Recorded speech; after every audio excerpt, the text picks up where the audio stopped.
You've tuned in to Unpause Your Life with Dr. Callie Estes and Dr. Tara Lynn Sell. Your access to success strategies and more to help you move onward and upward with your life. Listen in each week as they interview others who have really taken their essence to the next level and truly unpaused their life. Now here are your hosts, Dr. Callie Estes and Dr. Tara Lynn Sell. Hey everyone, welcome to the show. This is Dr. Callie Estes, and I am founder of the Addictions Academy, the Addictions Coach, and Rehab Rescue. Welcome to Unpause Your Life. This is a great podcast where we showcase people who have done something extraordinary with their life. I welcome you, and I hope you enjoy all of our guests. On my way, found a reason to wake up another day. But they needed to show. You are listening to Unpause Your Life with Dr. Callie Estes and my sidekick. I thought you said you're psychic. Sidekick. Dr. Tara Lynn Sell. Do we have to start over already? No. Would you like to start over? No, I want to leave it in. It adds All character for people who listen to us and say, who's those crazy idiots with that podcast? That's awesome. I like it so far. Awesome. Okay, good. Let's keep moving then. Our guest today is Dr. Scott Sigman. He is the pioneering opioid sparing orthopedic surgeon, specializing in sports medicine, knees and shoulders. Head, shoulders, knees, and toes. Head, shoulders, knees, and toes. Team physician, UMass Lowell, Dr. Sigman was one of the earliest advocates of opioid sparing surgery. Is it sparing or sparring? Sparing. Sparing surgery. That makes more sense. He's the leading educator in the field. He has authorized numerous publications and video techniques for surgeon education. He's also been an outspoken proponent on educating patients on the options of opioid sparing surgery. So explain to me what that is, because I just learned how to pronounce it. Dr. Sigman? Okay, well, let me give you a little bio. I love to describe myself in a very short sort of statement to sort of get things kicked off. So my name is Dr. Scott Sigman. I am an opioid sparing, world-renowned rock star orthopedic surgeon, healer of knees and shoulders left and right, social media maven, hashtag follow the fro. So opioid sparing surgery. Yes, hashtag follow the fro. We're going to have to put that in there. I am nonstop with our messaging as much as we can. So, you know, the bottom line is that this opioid epidemic has really been horrible for the United States. It's a real problem only for our country. No other industrialized country in the world has the problem that we do. And unfortunately, elective surgery became an inadvertent gateway to this crisis. And, you know, I've been in practice for 20, 25 years at this point. And when I was told first out of school, you know, what we do hurts, right? I'm using drills and hammers and saws and stuff. And you're putting your patients in pain. You got to keep them out of pain. And so we're going to get you to use these opioids because they're really inexpensive and they're non-addictive. Right. Okay. And that was the message that was loud and clear to us. And I don't know if you guys remember, you know, Purdue Pharma actually putting out TV commercials where they were saying this new long-acting medication for opioids was non-addictive. So, you know, unfortunately, we were misled. And so what's happened is that it's probably closer to 20% of patients that finish a 10-day course of opioids are already showing signs of addiction. So there's really no great way to predict who that patient's going to be. So my messaging loud and clear to anyone that will listen, doctors, patients, etc., is maintain yourself in an opioid naive way. Never take an opioid so you never have to find out if you're that patient that's going to be addictive. Oh, that's a good advice. I love that. Period. That's it. That is so, you know, I first happened across one of your videos, came across my Facebook feed, and I think must have been a sports related knee injury from a teenager. And, that spoke to me. And ever since I've been following you, and it was literally just a couple weeks ago that you had a total knee replacement video. And my mom just had a total knee replacement, and I sent it right to her. I'm like, Mom, you got to look at this, what this guy is doing. It's phenomenal because I bang that drum every day here about opioids. Yeah, it's that video with the kid has over 100,000 views. I mean, it's really remarkable how that resonated amongst the population because, it doesn't matter. You don't have to be a doctor anymore, and it doesn't matter the color of your skin or how much money you have in the bank. If you're one of those 20% that's addicted, you're going to be affected by this, and there's zero way to predict it. So doing everything we can to educate our patients, to let them know. I literally was in Washington, D.C., Los Angeles, and then Dallas on Monday, educating doctors as well. And we really have perfected these techniques now where we can literally take patients through major orthopedic surgeries, minimizing the effects of pain so that the patients don't require opioids. And we're doing it every day. So it's really amazing the progress we've made. Why isn't this mainstream yet? Great question. We're doctors here. What is the last thing that doctors want to do? They want to change what they've been taught, right? They're usually very hesitant to make a move into new technology. There was some issue as far as the cost of this technique that we're using. What I use specifically is a medication that is called liposomal bupivacaine. Its brand name is Exparel by Pacira Pharmaceutical. I am a paid consultant for Pacira Pharmaceutical. And basically, this numbing medication lasts. It's an anesthetic, just like if you go to the dentist and you numb up your teeth. Well, we can numb up your knee or your shoulder or your hand or your elbow. And literally, it lasts for up to 3 days. And so patients don't have the pain associated, but it's a little bit more expensive. It's like $300 for this medication. And I'll keep talking, guys. So you got to interject. I mean, I got story after story after story. And so I'm in with Governor Baker. I'm on his commission for pain management here in Massachusetts, and we have this closed door meeting. And he looks over at me, and they all call me Siggy. He's like, Siggy, what are you doing up there in Lowell, man? You're doing some really good stuff. Tell us about that, that surgery you're doing without pain medicine. I said, all right, He's like, well, how much does that cost? I'm like, all in, it's probably $400. And he's like, well, how much does an ACL cost? And he's like, I said, it's probably about $13,000. He's like, well, that doesn't sound like a lot of money to me. Why isn't everybody doing this? I'm like, exactly. Exactly. And so we actually were able to convince the Medicaid population that went into an ACO model to be able to start having accountability for this. And you're seeing, if we're not willing to spend money on the front side of this epidemic, we can't afford the loss of life, the social cost to our families, and how about the economic burden to our entire society for the cost of this opioid crisis? I mean, it is so expensive to care for these patients. And don't get me wrong, I'm not about eliminating opioids for patients that have chronic pain. That is not my message at all. My message is minimize exposure to opioids in the first place to prevent the chance of having anybody else become addicted. So having said that, I mean, there was a great study that was done out of the Brigham and Women's Hospital that showed $90,000 for an ICU death associated with opioid substance use disorder. So I think there were something over 140 different hospitals over 4 years, crazy numbers. It totaled $2 billion worth of expenditure for these patients that didn't make it. So if you sit there and get up in front of me and say $300 is too much for your son or daughter or mother to undergo a knee replacement surgery so that she's not exposed to opioids, I say you've got your priorities messed up. Definitely.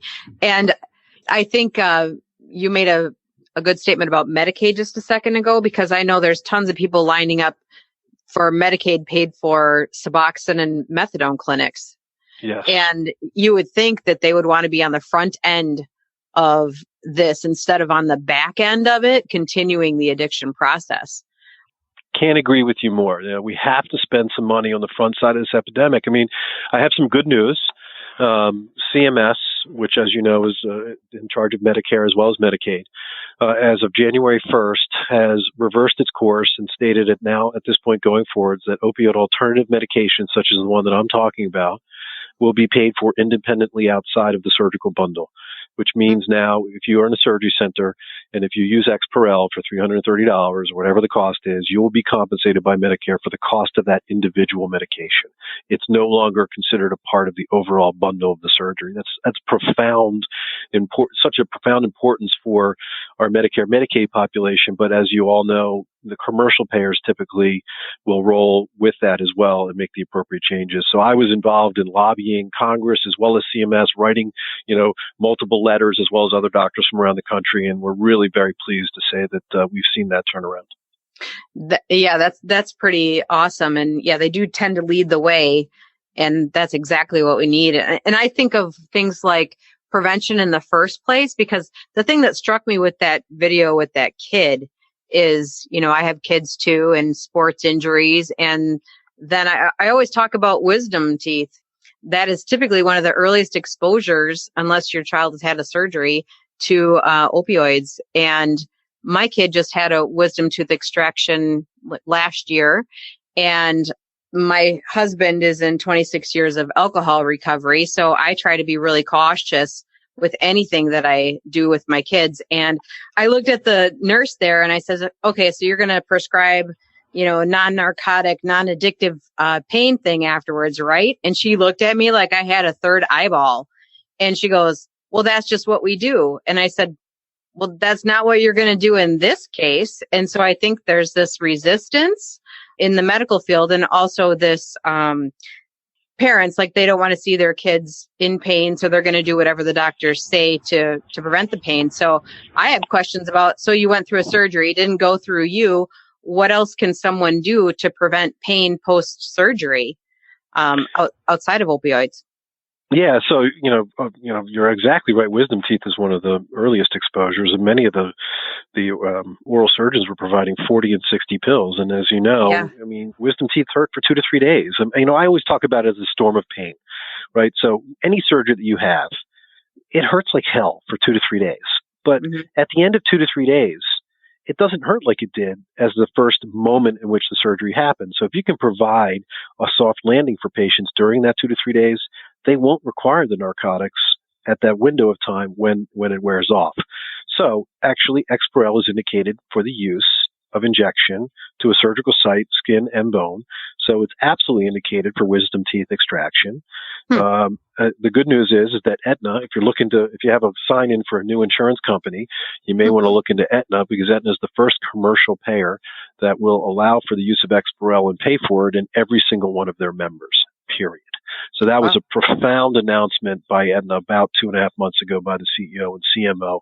So I'm super proud as an Aetna provider to be able to, offer that to my patients. And, even now, even if you don't get the Exparel, I mean, it hurts. And you can take medications such as meloxicam, which is an anti-inflammatory, as well as gabapentin, which is, for the listeners that are out there, these are non-addictive methods of pain medication that help in different ways other than opioids. And so Tylenol, I give 1,000 milligrams of Tylenol every 8 hours. I actually write a prescription for my patients for Tylenol because it works. It's actually a great pain reliever. It's completely non-addictive. So, and then, there was a great study out of the Rothman Clinic where they looked at carpal tunnel syndrome. And basically what the doctor did was he sat down with the patients. Half of them, he had this very detailed description with them about why they shouldn't use the narcotics. And the other half, he didn't at all. There was a 30% reduction in the use of narcotics just by having the conversation, not changing anything else. So, I have a conversation with each and every one of my patients prior to surgery in the office when we sign them up, either the parents or the kids or whoever's having surgery. We then talk to them at the surgical site. All of my nurses have been re-educated. It's a very important term, re-educated on the process of pain management, because as we all know, pain became the vital sign, and then we had all these smiley faces and 1 out of 10s, and all of that at the end of the day was really a very poor way to be able to measure a subjective pain scale, and nurses were obligated to provide all this medication, even though the patients didn't necessarily need it. So we're re-educating the nurses, and we educate the patients, and I run around talking to the doctors. So all hands on deck to try and really change the culture and the paradigm of postoperative pain management. Yeah. Well, after my mom's knee surgery that she just had, I had to redevelop the pain scale with her because 2.5 weeks post surgery, we would ask, what's your pain? And she'd say, hurts like hell. Like everything hurt like hell. And I said, well, you're moving around. You're not even using a cane. Does it really hurt like hell? And so I had to do a new pain scale for her because I think people in chronic pain, they lose sight of what pain is for them. Sure. Same thing happens with me in my practice with even mental health symptoms. People lose sight of how bad their symptoms really are because they're chronic. So I think re-identifying pain scales and things like that is really important. Otherwise it just hurts like hell all the time, I think it's a great point. You know, I spent six months of my life with Gabby Reese. I don't know if you guys know who Gabby Reese is, but she's the original Wonder Woman. She's absolutely volleyball player, model, so businesswoman extraordinaire, married to Laird Hamilton, who is the world's greatest surfer. They have two beautiful daughters, just an amazing woman. And so she underwent a knee replacement in Los Angeles, and she knew about all of the addictive medications associated with these surgeries. She had lost a number of friends who were professional athletes who had succumbed to opioid addiction. And so she didn't get a very good result. She basically wound up requesting no opioids, and she got a really stiff knee, and she eventually got better, and she's done great. But she then found out about this medication, Exparel, and she was approached, and she wanted to become a spokesperson. So sort of a natural fit for the two of us. So we went around and we did. So did you guys see me on the doctor show? I did not. Yeah, nobody ever says they did. So it's okay. The only person that says yes is my mother and my wife, and that's it. But they're the most important people to see it. Anyway. Right. Exactly. So yeah, so we did the doctor show, we did live TV, we did satellite media transmissions, we did all kinds of it. And the whole premise of this entire 6 months was the Choices Matter campaign, which was really to empower patients, to let them know they have a choice. There are options, there are doctors that are out there that will operate on you, minimizing your exposure to opioids so you never have to become a part of the epidemic. So there's a great website. That's www.planagainstpain.com. So if you're a patient, you're going in, you know, your family members aren't doctors like us, and you're just curious as to what's available, you can go in, look at this website, describe what surgery you're going to have, and they'll help you print out some questions that you can bring to your doctor and say, hey, doc, you know, can you walk me through how we're going to do this? I'm concerned about opioids. You know, what are my options? So, you know, again, we're looking in all aspects to try and really mitigate this epidemic if we can. Right. Because so many people in my office, obviously, I deal a lot with addictions, and they're in early recovery, and all of a sudden now they have to go into surgery, and using an opioid is a large predictor of relapse, particularly with alcohol dependence. So providing some alternatives to that, I think, is largely important. So yeah, I've become sort of a maven to that population. I mean, I will literally, you know, the substance use disorder world in our area is well aware of me and my practices. So they will seek me out, and we will operate on them and specifically take them through their surgical intervention without opioids. So really fantastic, you know, ability. I mean, I got one story of a guy who dislocated his shoulder 20 times, and he couldn't work, you know, lost his job, lost his girlfriend, the whole thing. Found me, we operated on him, we fixed his shoulder, and, you know, it's like country music played backwards. He's doing beautiful. He's got everything in his life back again, and we did it without opioids. And so, you know, there are options available for people even in that surgical setting. And I can tell you, every day we're getting more and more converts. They tell me when I'm up on the podium, it's sort of evangelical. You know, I get up there and do my thing. And usually 2 or 3 docs at the end of each one of these meetings comes down to me and says, I'm in. What do I got to do? You know, right. I see this because, you know, really what I was doing for years was I was an orthopedic surgeon, you know, left and right, knees and shoulders, but I was also a pain management specialist, right? I had to be. I was writing narcotics all the time, and 20% of the patients were already showing signs of addiction. So you'd have to write repeat injections, and then you'd have to wean people off the medication. And it was literally this constant flow of managing, you know, narcotic prescriptions. We don't do that anymore at all. It's been the most liberating thing in clinical practice. We write a single prescription. Yeah. Yeah. What was the turning point for you? When did you decide that you needed to do something different? Yeah, so I'm in Lowell, based in Lowell, Massachusetts, and it's a couple stories, and we're very much affected by the epidemic. We're a blue-collar ethnic community here, and we're right sort of in that opioid belt, and we were seeing multiple issues on a regular basis. And then it was really fascinating. My wife is a florist, and she owns this very popular floral area here in the Boston area, and we were just seeing these terrible 16, 18, 20-year-old kids coming in dying of you know, opioid overdose. And we're like, what's going on here, you know? And then slowly but surely some of the data started percolating a little bit. And one of my very close friends and partners, Dr. Dave Probilla, who is the smartest guy on the planet, he reads all the journals so I don't have to, basically came up to me. He's like, Ziggy, I got this new thing. You want to try it with me? I'm like, yeah, I mean, what we're doing really isn't working. So what do you got? So we tried it.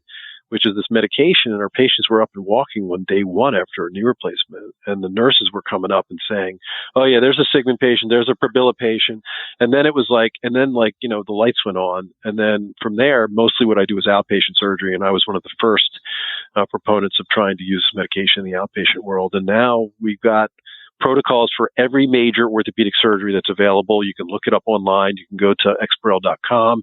You can go onto my website, Scotty Sigman MD. You can go on Instagram or LinkedIn and watch these videos and these techniques where we literally have cookie cutter techniques now for any surgeon.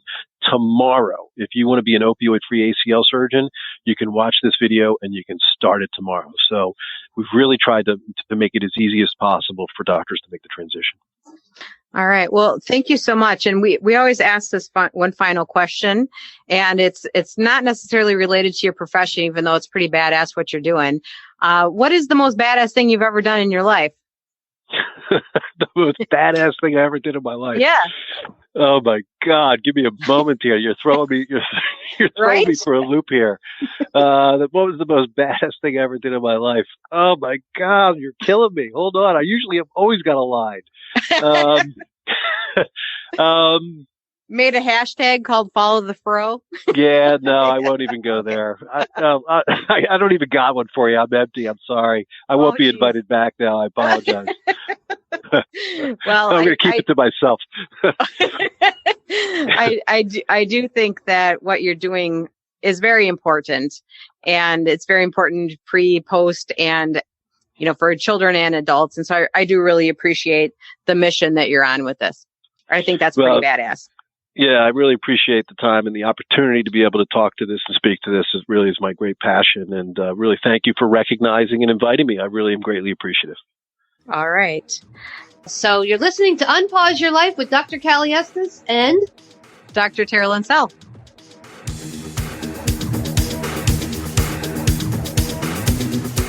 Hey everyone, thanks again for listening. I really hope you enjoyed the show today. Head on over to iTunes and Apple Podcasts and leave a comment or review of what you think. Or contact us at 1-800-706-0318. If you want to be on our show, feel free to email or call. And if you have a topic, feel free to email or call as well.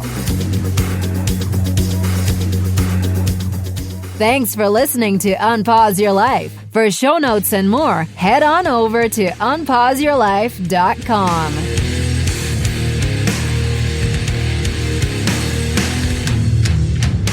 Big shout out to recoveryinnovators.com for help producing this show. Thank you guys. I took a walk down the long road where they said that I shouldn't go. On my way found a reason to wake up another day. But they needed to show you all the things that you won't do. Find faith or religion, but nothing to show for it.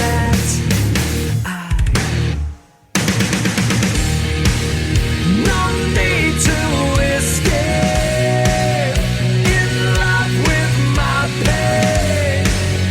I may be awake, but I'm alive, still alive, and I won't be bound by your mistake. No, I won't be your enemy, trapped at the gate.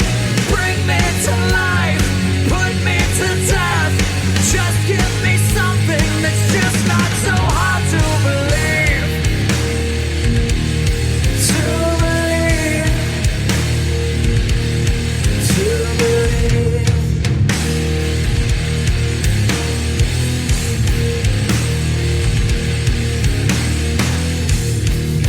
I took a walk down the dark road where they said that I shouldn't go. I knew the dangers of flying. Now I'm so far from solid ground.